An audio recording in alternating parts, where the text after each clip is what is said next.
అందరికీ నమస్కారం. ఓం నమ శివాయ. Welcome to my channel Kashi Madhav 336. Present వచ్చేసి గయాలో ఉన్నటువంటి పల్గుణ నది వద్ద ఉన్నామన్నమాట. సో ఈరోజు ఈ వీడియోలో పల్గుణ నది గురించి ఎక్స్ప్లెయిన్ చేస్తాను. ఈ పల్గుణ నది అనేది సీతమ్మవారు శపించబడినటువంటి నదిగా చెప్పుకోబడుతున్నారు పురాణాల ప్రకారం. ప్రస్తుతం వర్షంకాలం కాబట్టి ఇక్కడ వాటర్ కనిపిస్తుంది, కానీ ఎటు చూసినా మనకు ఇసుక అనేది కనిపిస్తూ ఉంటుంది. సో దీనిని అంతఃసలీల అని పిలుస్తారు, అంటే ఉపరితలం కింద ప్రవహించే నది అని అర్థం. ఈ ఆధ్యాత్మిక నది కేవలం భౌతిక లక్షణం కాదు, ఇది గయా యొక్క ప్రాచీన చరిత్ర, దాని గుర్తింపు మరియు ఇక్కడ నిర్వహించే పిండ ప్రధాన ఆధారంగా దాని యొక్క ప్రభావంతో లోతుగా ముడిపడి ఉంది. ఈ పల్గుణ నది యొక్క విశిష్టత పురాణాల ప్రకారం రామాయణం నుండి నేరుగా వచ్చింది. రాముడు, సీతామాత, లక్ష్మణుడు తమ వనవాస సమయంలో మరణించిన తండ్రి దశరథునికి పిండ ప్రదానం చేయడానికి గయకొచ్చారు. రాముడు మరియు లక్ష్మణుడు ఆచారాలకు అవసరమైన సామాగ్రిని సేకరించడానికి వెళ్ళారు. మాత సీతను పల్గుణ నది ఒడ్డున వేసి ఉంచారు. పిండదానానికి శుభ సమయం గడిచిపోవడం ప్రారంభమైంది మరియు యువరాజులు ఇంకా రాలేదు. నైవేద్యం కోసం ఆతృతగా ఉన్న దశరథ మహారాజు ఆత్మ సీత ముందు ప్రత్యక్షమై కర్మలు చేయమని కోరింది. ఆ పవిత్ర క్షణాన్ని కోల్పోకూడదని మాతా సీత తన భర్త మరియు బావమరిది లేనప్పుడు ముందుకు సాగాలని నిర్ణయించుకుంది. అయితే ఆమెకు ఆ కర్మకు సాక్షులు అవసరం.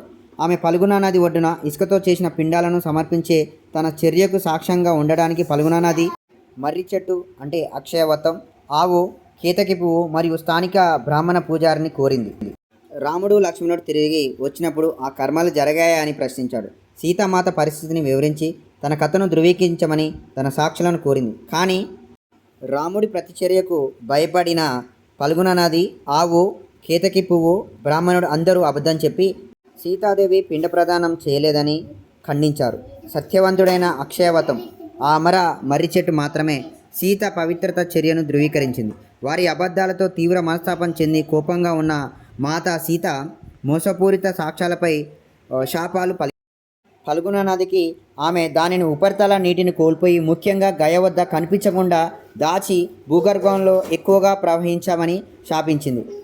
అలాగే ఆవుని పూజనీయమైనప్పటికీ అది అబద్ధం చెప్పినందున దాని నోరు అపవిత్రంగా పరిగణించబడింది. కేతకి పువ్వు, భగవాన్ శివుని పూజలో దీనిని ఎప్పటికీ ఉపయోగించరు. ఇక గయా బ్రాహ్మణుడు, వారు ఎప్పటికీ అసంతృప్తిగానే ఉంటారు, ఎల్లప్పుడూ ఎక్కువ దక్షిణ కోరుకుంటారు అని శాపం అనేది ఇవ్వడం జరిగింది.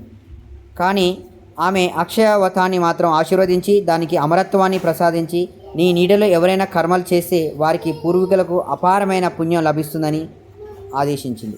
చూశారు కదా, ఇలాగే మరిన్ని ఇంట్రెస్టింగ్ వీడియోస్ కోసం Kashi Madhav 336 YouTube channel subscribe చేసుకోండి. అలాగే కాశీలో మీకు గైడింగ్ కోసం లేదు అంటే రూమ్స్ బుకింగ్స్ కోసం స్క్రీన్ పైన ఉన్న మా నెంబర్స్కి కాల్ చేయండి. Thank you so much.